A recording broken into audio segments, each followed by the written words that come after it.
Acts of the Apostles, chapter 14. Paul and Bernabus in Iconium.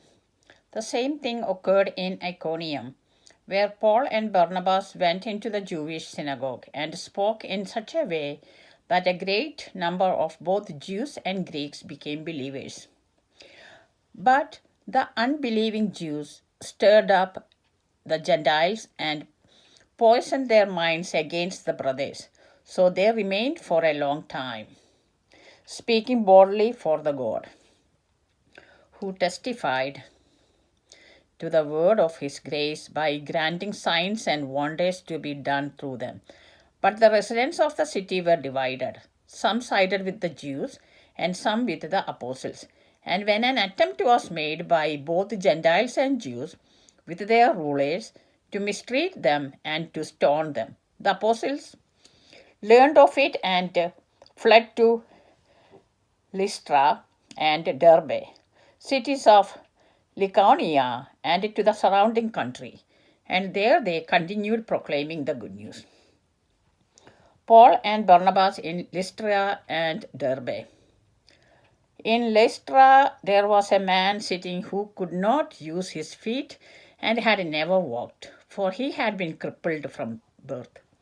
He listened to Paul as he was speaking, and Paul, looking at him intently and seeing that he had faith to be healed, said in a loud voice, "Stand upright on your feet." And the man sprang up and began to walk. When the crowd saw what Paul had done, they shouted in the Iconian language, "The gods have come down to us in human form." Bernabas they called Zeus, and Paul they called Hermes, because he was the chief speaker. The priest of Zeus, whose temple was just outside the city, brought oxen and garland to the gates. He and the crowds wanted to offer sacrifice. When the apostles Barnabas and Paul heard of it, they tore their clothes and rushed out into the crowd, shouting, "Friends, why are you doing this? We are mortals just like you, and we bring you good news, that you should turn from these worthless things to the living God, who made the heaven and earth and the sea and all that is in them. In past generations he allowed all the nations to follow their own ways, yet he has not left himself without a witness in doing good, giving you rains from heaven and fruitful seasons, and filling you with food and your hearts with joy." Even with these words, they scarcely restrained the crowds from offering sacrifice to them. But Jews came there from Antioch and Iconium and won over the crowds. Then they stoned Paul and dragged him out of the city, supposing that he was dead. But when the disciples surrounded him, he got up and went into the city. The next day, he went on with Barnabas to Derbe. The return to Antioch in Syria. After they had proclaimed the good news to that city and had made many disciples, they returned to Lystra, then on to Iconium and Antioch.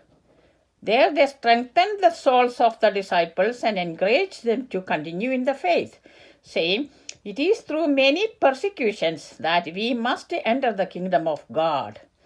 And after they had appointed elders for them in each church, with the prayer and fasting, they entrusted them to the Lord, in whom they had come to believe.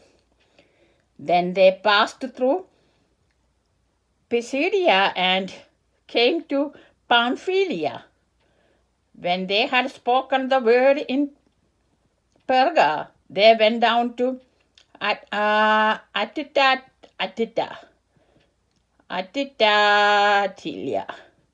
From there they sailed back to Antioch, where they had been commended to the grace of God for the work that they had completed.